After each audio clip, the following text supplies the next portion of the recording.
Nishizuka's eyes watered. She leaned over her desk and pulled me into a hug. This is inappropriate, and the school will be notified. Hi everybody, this is Jen here with a new episode of Let's Play Asagao Academy, Normal Boots Club. In the last episode, we were given a very particular question that we need to answer, but first I need to start singing some audio. So, Dear Diary, Shane was surprisingly nice yesterday, even though he was such a jerk earlier. I can't seem to pin him down. Does he hate me or not? And if so, why? Mai thinks I've got a crush on someone, but I don't think I'm there yet. Someone's piqued my interest, but... we don't go any further than that. But yes, we were asked to choose between Jared and Paul of Continue. Okay.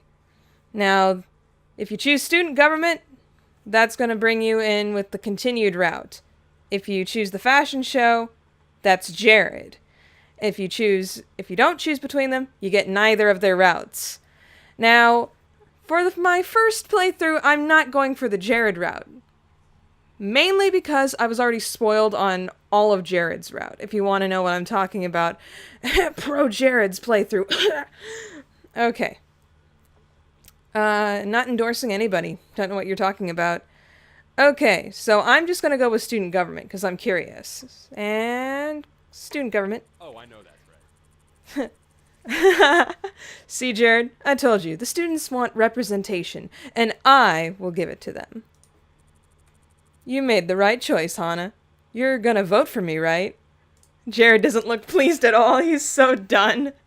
He gave me a huge grin, and I nodded. Part of me felt like if I didn't vote for him, a puppy somewhere would die.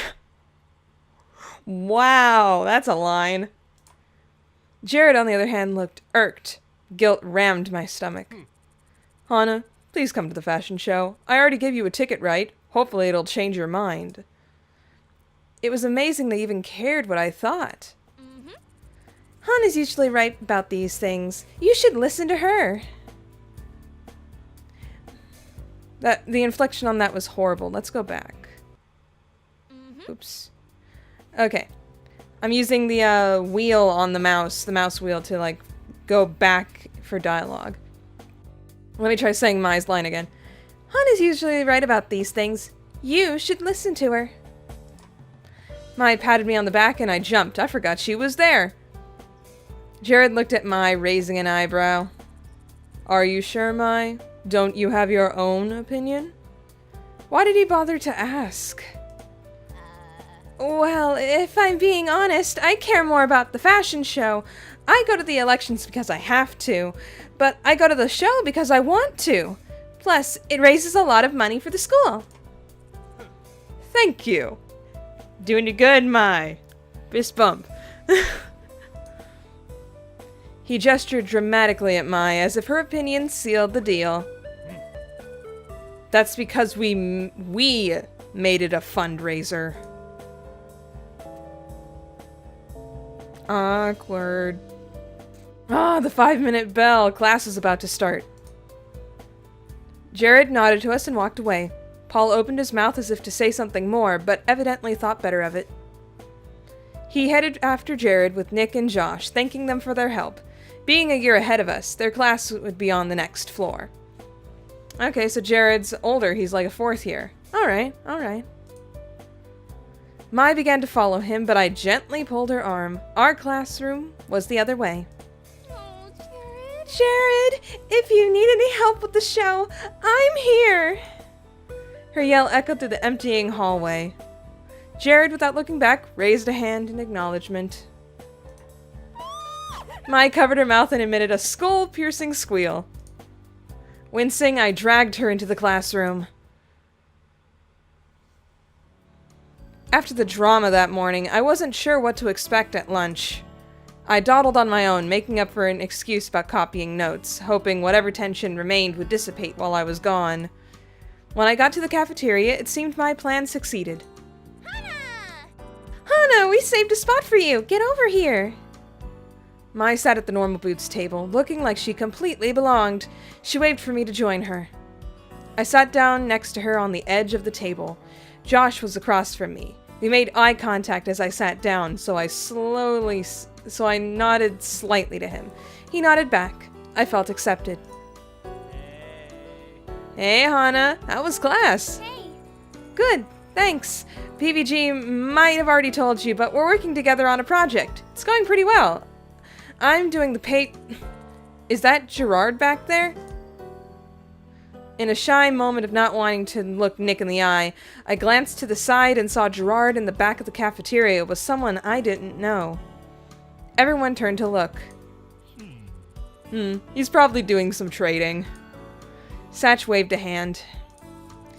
So, I borrowed a new drawing tablet the other day, hoping I could use it to make plans for my machine. Satch changed the subject and everyone started talking about that. I, however, kept my concentration on Gerard, who was holding a small figure. Same with the girl he was talking to. What were those? The text got mixed up. It's supposed to be what were those instead of were those what. Dang it. What were those they were trading? Those are itty bitty kitties. They're really popular right now. I'm surprised you don't recognize them. They're kitty figurines of all shapes and colors. I have a few myself. You know me, I'm hip to the know about these things. They're pretty cute, but kind of a little girl thing. She shrugged. Gerard is known as the completionist around here, and every time a new thing gets popular, he collects them. I've never seen his collections, but I heard that they're really impressive. You have to be a dedicated person to do something like that. The completionist. Was that why he was so thorough when giving me a tour? No duh, Hana, no duh. IVK is the thing right now, and last year too. I think in first year there were a lot of people collecting silly slimy snakes, but that got old fast. Teachers didn't like everything coated in a thin layer of slime. I still have one in our room I can show you sometime. Jared tapped Mai on the shoulder and she whirled around, hitting me in the face with her hair. Yes? I wanted to thank you for this morning. Oh no, it was nothing. Definitely, I mean, it... As Jared and I spoke, my eyes went back to Gerard's exchange. The girl pulled a second figure out of her backpack and held both of them up. Gerard inspected it and shook his head. She pulled the other one out, sadly this time, and Gerard's face lit up. He held out his figurine, and they swapped. How bittersweet, letting go of something you loved in order to get something you would potentially love more. What do you think, Hana? My attention was pulled away. I hadn't been listening to the conversation. Huh? Yes or no? Oh gosh, I have no idea what this one is. Oh, no, wait a minute, yes I do. I actually have a walkthrough guide for, like, the best ends. Because I'd rather do that than look like a noob and get people angry at me. So I say yes? Interesting. Mai gave me a skeptical glance and then turned away. I bowed my head in apology and took one last look at the intriguing trade happening. The girl left and Gerard was now talking to a boy with a messy appearance, who made exaggerated hand motions. It looked like he just got out of bed. Was this another trade? All right. So, official announcement in case you haven't heard, we're having a competition tomorrow. Just a little casual something to get us ready for the tournament. Yeah. Finally, we've been planning this one since last year. My attention snapped back to the conversation happening in front of me. Was this what PBG was talking about yesterday? Hana, Mai, you're invited if you'd like to come. Either way is fine, but let me know so I can plan. How does it work? It's a little thing, some lighthearted fun to start off the new year. Lighthearted fun, my butt. I don't want to swear, sorry guys. John almost broke Satch's nose last year, and Gerard twisted his ankle. Satch delicately raised a hand to his nose. No. It was an accident. You forgot the part where you almost passed out from blood loss, Shane. I didn't forget. He looked away. I can never forget.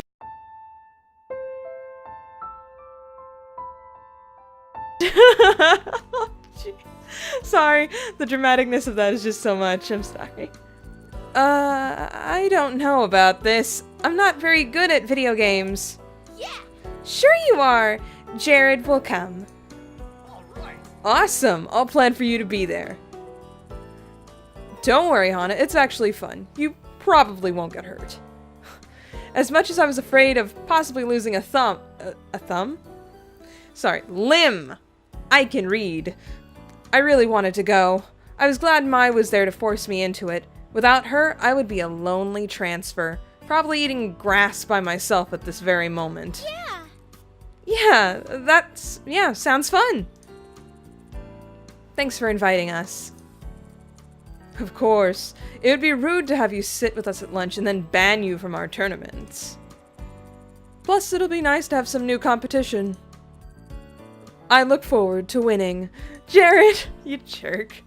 The rest of lunch passed by comparatively uneventfully. Or at least if anything else happened, I didn't notice. I was too busy staring at the food in front of me, joy and horror mixing in my stomach. There was no way I was going to beat even one of these normal boots boys. I would make a fool of myself. But still, I was getting to go. It was a privilege nobody else shared.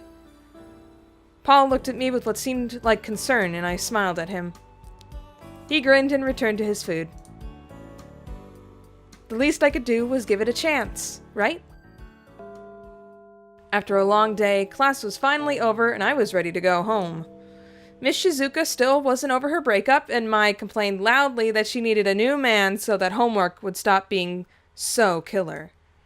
It was something to do, though. What else would I be doing if not homework? Studying, probably. Hana, before we go back to the dorms, there's something in A32 that I want to show you.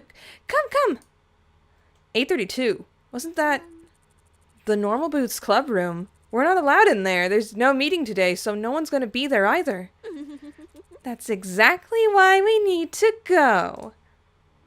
Teleport. Mai grabbed my hand and dragged me through the halls. Mai, I don't know about this. What if someone sees us?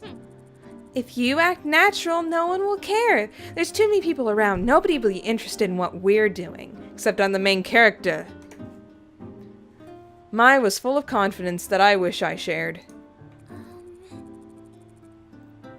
I really don't think I'm comfortable with this. Mai stopped at the club room door, gently tugging on it. Yeah. Sweet, they left it open. She pulled me into the club room and shut the door behind us. It's in here.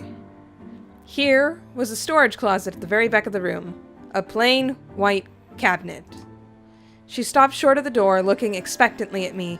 I tugged the knob, expecting it to be locked like all the storage closets were. The knob didn't move, confirming my suspicions. Relief swept through me. Well, darn! Looks like it's locked. I guess whatever you have to show me will have to wait till another day, or maybe never. Oh, I know it's locked. That's why I have these. She pulled a shiny chain of keys from her pocket, eyes sparkling. What? Shizuka's keys? Who gave you those? No one. I'm borrowing them for a little bit. No harm done. She fiddled with the door handle, going through key after key.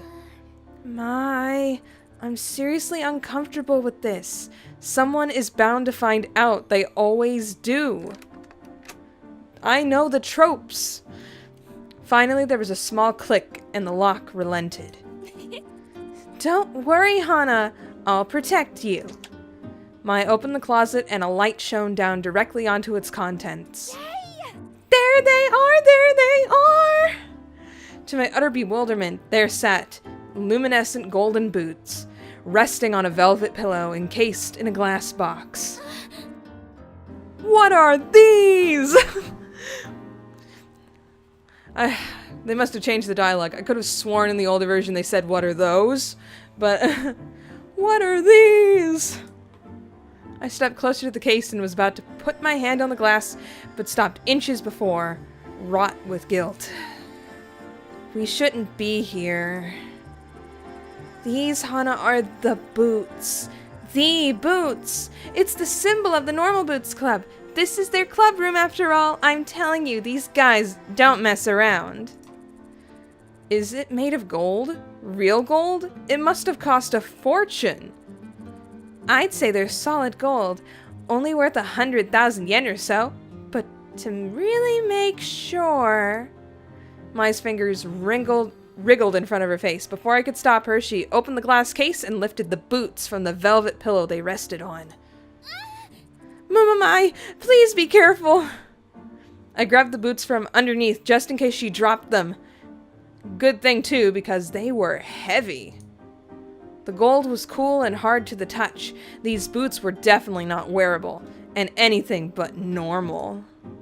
Mai bounced them up and down, weighing them in her hands. Her arms flexed as she did so. I suddenly realized why her pats on the back hurt so much. Volleyball made her strong. Strong. Bingo. Yeah, definitely solid gold. Mimi lied to me. She said they were gold-plated. I didn't believe her, so I had to check. So you dragged me along instead of her? The display of wealth made my stomach turn. Where they saw a symbol, I saw months of food for my father and I, 100,000 yen just lying in a closet protected by a single poorly guarded key. It might not be a big deal to the students with rich parents, the majority of the academy, but it was more than disturbing to me.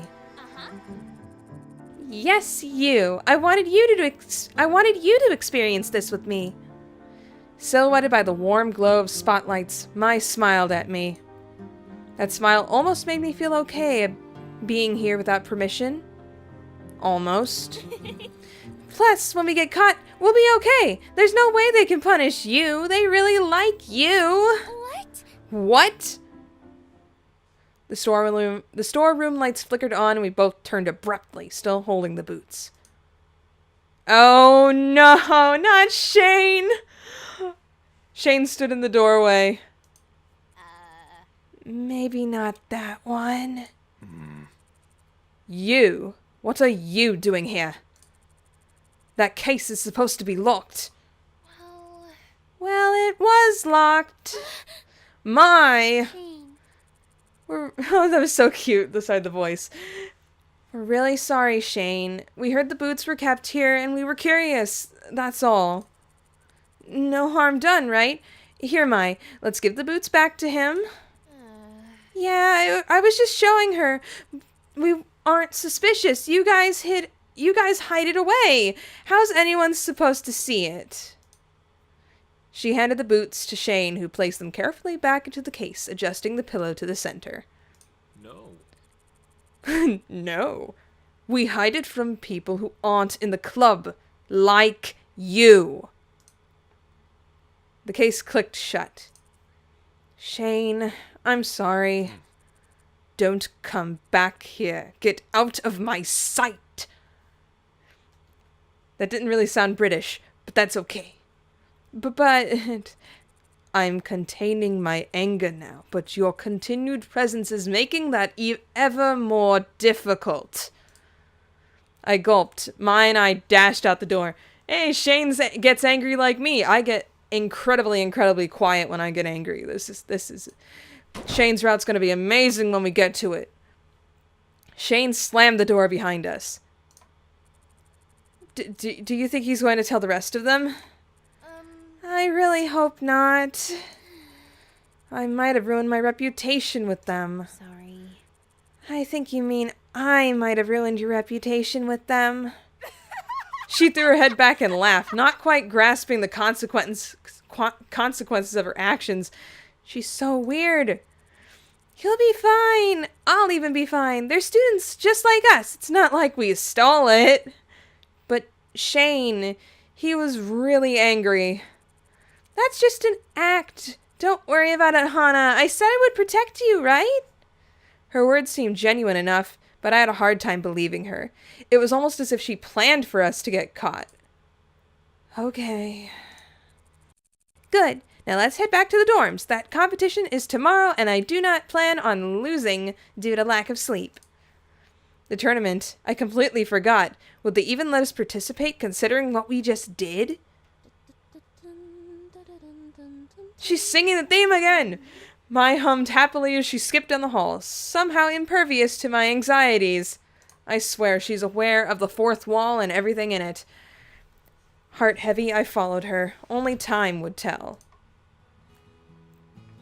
Saturday dawned bright and harsh. The cloudy light outside mirrored my gloomy mood as I quickly dressed and woke up Mai. Hey. Mai, it's time to get up. Why? The video game competition, remember? We're playing Stupendous Stomping Sisters today. Super Smash Brothers. My main is Pikachu. Mai shot straight up out of her bed. Oh my gosh, Jared! I can hang out with Jared today! Oh. She catapulted from the top of her bunk bed and sprinted out into the hallway. I heard crashes. Good lord! I heard crashes and shrieks as she massacred the other girls to get to the bathroom. The sun slowly arose through the window. Everything would be just fine. Right? Soon Mai returned, fully dressed and raring to go. Come on, Hana, let's go! She grabbed my hand and dragged me out into the campus commons. Her incessant tugging hurt, but I followed her silently. Even more strangely, she wasn't talking either. Our nerves had gotten the better of us both. We wandered the halls of the boys' dorm, making our way to 402. The dormitory itself smelled awful, like stale Dorito chips. I wondered how I never noticed it, and realized this is the first time I came on a weekend. Gotta have Doritos, it's like gamer fuel. Rather than wandering campus all day for classes and clubs, most people were sleeping in or hanging out in their rooms. Blech. Mai slowed down as we climbed the stairs, staring at the floor. The closer we got, the slower we progressed. We opened the 4th floor door and crossed the hall. Finally, we stood in front of PBG and John's door. You should knock. What? What? Me? You should knock. You got here first. Yeah, but you're their friend. Well, you know them better. But you've got pink hair. Is there a problem, ladies? We both froze. Sense of ham wafted through the air. I'm glad I did the right voice. Oh, Jared. Jared. Good morning. Hello, ladies. Is there something wrong with the door? Oh, no, we just... We didn't want to wake them up in case they were still sleeping. Jared let out a low-throated laugh. I don't think they'd mind having you wake them up. Oh my gosh, that is awful. Mai's eyes almost rolled into the back of her head. Here, allow me. Whoop, that was a major mouse. He leaned between us and tapped on the door. He was surprisingly tall. Being some 10 inches shorter than him, he towered over me. He looked down at me and winked. The door flew open. Hey. Hey guys, glad you could make it. We'll be a little squished in here, but it's better than nothing. What, we couldn't get the classroom this year? I jumped. Shane stood behind me, expressionless. I didn't even see him come. Yeah, turns out Hidden Block decided to book it for the same day. Wonder what for? John snorted somewhere in the background. I'm not sure your room is better than nothing. Oh, Shane with the zingers! That wasn't a zinger. Are you just gonna stand outside or you're gonna come in? We stepped through the threshold, fully and completely entering PBG and John's room. Boy territory. We were out of our element. Mai had never been in the room before, and she glanced at the walls, shelves, and desks like a manic squirrel. Squirrel girl? Her eyes gleamed, and I had the sneaking suspicion she was making a note of what she saw for her own nefarious purposes, though what they were, I had no idea. Rather, I didn't want to know. What's up? Go on, take a seat anywhere. I looked to my left and saw boxers lying on a desk chair. Blood shot into my face. Were they used? PPG followed my gaze and turned red. Let me clean up a bit. Pigsty. Do they have pigsties in England? Everything in America is a derivative of England. But we're in Japan. Oh gosh. Oh gosh, we're tapping on the fourth wall with a heavy knock. Go. Shane looked at me blankly. Man, we're so lucky that the Wii U has 8-player stomp. The Wii U. Nintendo is Nintendo for this game. Obviously, it's located in France. Okay. I'm excited to crush you, Shane.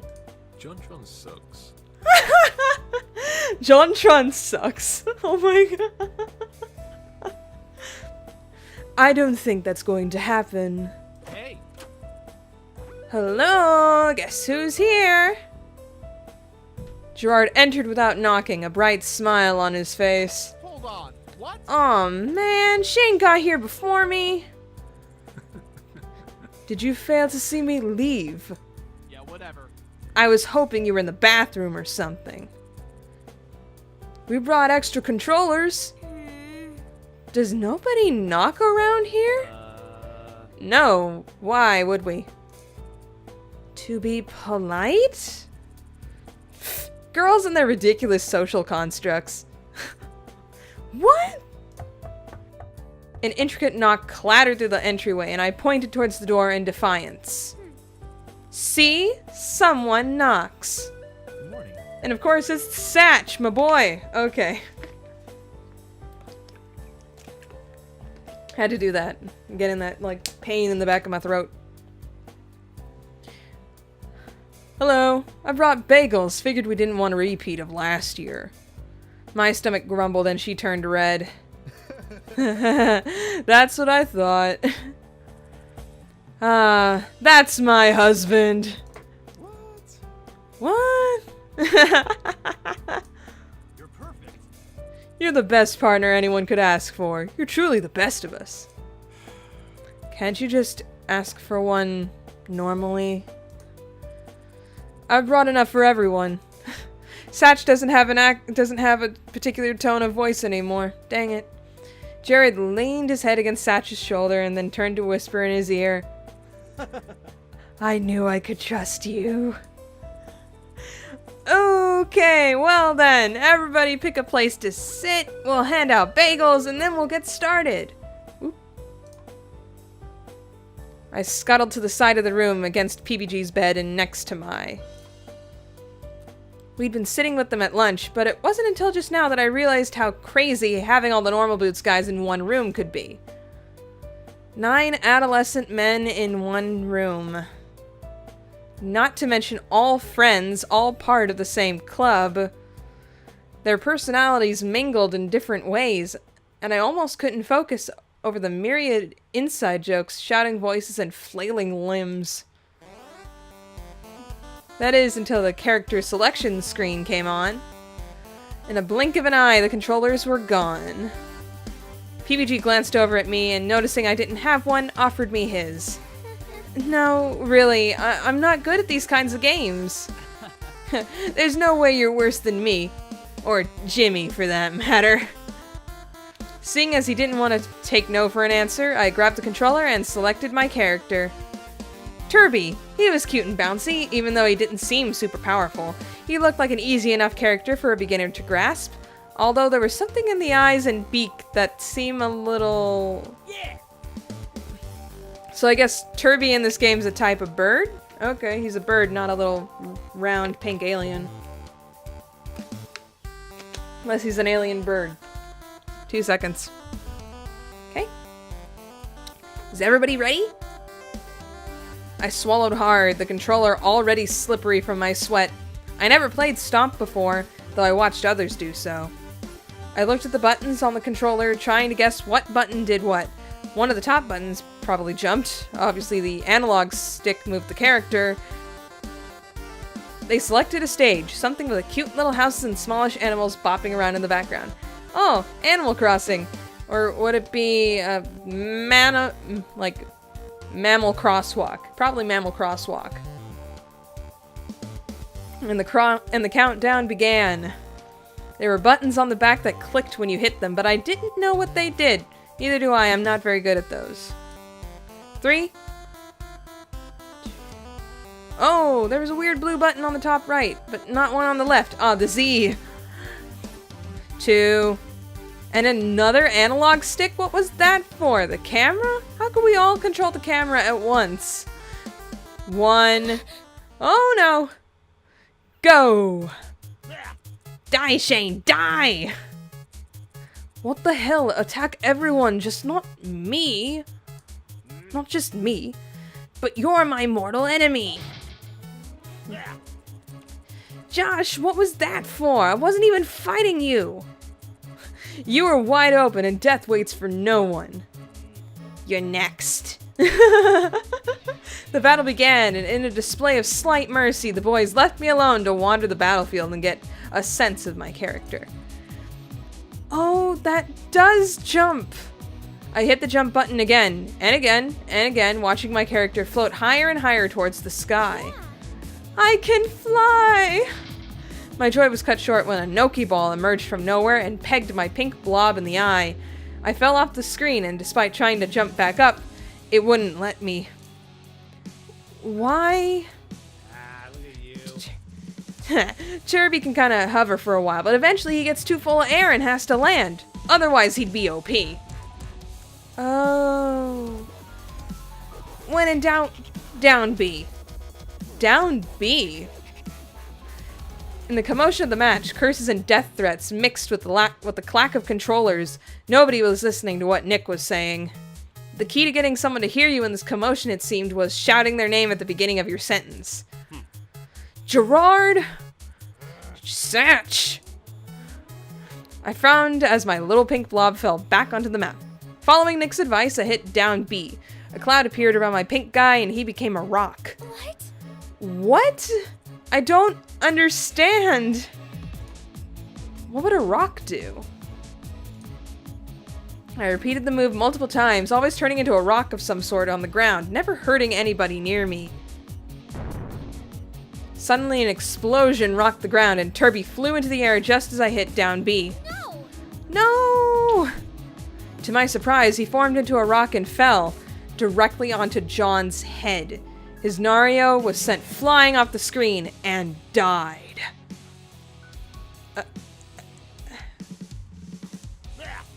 You're on my...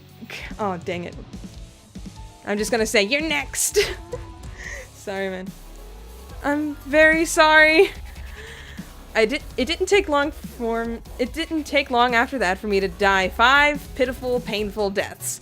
But as my little Turby tumbled off the screen for my 6th and final time, a small surge of pride hit me. I killed John, the Jontron, but if by accident. I handed my controller to Mai and sat back completely satisfied. If it weren't for the fact that it was Mai's turn, I'd jump back in, eager to find other strategies for murdering my friends and potentially stirring up a hit list a mile long. So this was the joy of games. After playing a few rounds, the official tournament started. People played one-on-one matches against each other, slowly thinning out the competition over time. Mai went before me and was rather unfairly paired against Jared. Every blow he doled out to her was, in her mind, some form of actual physical contact. At least judging from the way she shivered when she was hit, it was. Unsurprisingly, she died almost immediately. I was the last person, set to go against PBG. The other players chuckled as we were past the controllers. Don't worry, Hana. PBG is the easiest of all of us. You're bound to beat him. Aw, come on guys, don't worry Hana, I'll go easy on you. I nodded as PBG picked the most level playing field, a small platform floating out in space. Oh gosh, final destination, no items. Fox only. The match started and PBG graciously held his player still. Go ahead and test your moves. You're a great friend. Aw, Gerard, that's real nice. Oh, Gerard. Aw, that's real nice of you, PBG. Yeah, real nice. I tested my moves, and while doing so, my hand brushed against the yellow stick. Turby did a menacing low kick, and my eyebrows raised. Ah, the C-stick. My best friend in all of that game. That looked powerful. Ready to go? Yeah. I think so. PBD charged at me from across the screen, and when he came close enough for me to hit, I pushed the yellow stick in his direction. He flew across the screen. My mouth fell open. PBG grit his teeth. I see how it is. No more Mr. Nice Guy, then. I partially doubted that PBG had a non-nice bone in his body, but the match had begun. It was a long battle. A surprisingly long battle. We seemed to be evenly matched. Right up until the very end, when I smashed him off the screen with Turby's hammer. What? I set the controller down quietly, not particularly happy about having crushed PBG in my second ever match of Stomp. PBG nodded solemnly. I guess I lost then. Whoa! Dang, Hana, that was some natural-born talent right there. I don't really think so. Anyway, the next match is Shane versus Paul. PBG remained quiet for a while after that. It wasn't until the third round that he joined in again, cheering with the rest of the guys. My match rolled around, but this time it was against Jared, and this time I lost in only a few minutes. I set the controller down again, happy to no longer have the responsibility over the life and death of inanimate pixels. Everyone seems really shocked, even Shane. As I did so, I saw Paul lean in to whisper something to Shane, whose eyes flew wide open, then his face shut down. Over my dead body. Their eyes slid to me, and I looked away. They were talking about me, weren't they? I scooted over to Mai, feeling more comfortable near her than near any of the guys. This is sometimes worded really strangely. We cheered for Jared right up until the very end. He lost to a supernaturally agile Shane, who was seemingly fueled by the rage of 1,000 demonic toddlers? What? Toddlers, what? Everyone, that was a great round. Looks like we're even in better shape than last year. Well, all of us except PBG. That was uncalled for. Totally deserved. Anyways, I'm tired, so get out of my room, please. He grinned broadly, not finding anything wrong how he summarily dismissed us. I'm in that boat too, John. I'm in that boat too. Mai and I gathered our things and left the room with the others, who, laughing and joking, dispersed into all different directions. Together, we shuffled home. We fell through the doorway exhausted, with barely enough energy to change into our PJs. Mai leaped into her bed with a happy sigh. Oh, Hana, I'm so glad you came to Asagao. As if this couldn't have happened without me here. Mai shoved her face into her pillow and emitted a muffled reply. Brilliant voice acting. Yeah, whatever you say. I fell on my bed, staring at the rungs that kept Mai and her mattress from collapsing onto me and smothering me to death in the night. That was really fun. I think I'll end this off right here for now, because I'm about to reach the 40-minute mark and my computer's already been overworked today. In fact, it's actually pretty warm right now. Anyway, this is Jen. Thank you so much for watching. Asagao Academy Normal Boots Club. We'll continue on the next episode. We're getting closer and closer to finally choosing our boy and reaching other acts. The first act is super freaking long. This is why the episodes are 40 minutes after all, and are multiple times during the week. And are uploaded multiple times during the week. I can speak English. Anyway, thank you so much for watching. Be sure to leave a like, comment, subscribe if you want for more. Also be sure to check out other videos on this channel that you might like, and check the links in the video description below for other places on the internet where I tend to dwell. And I will see you all next time. Bye! Frickin' toddlers. What?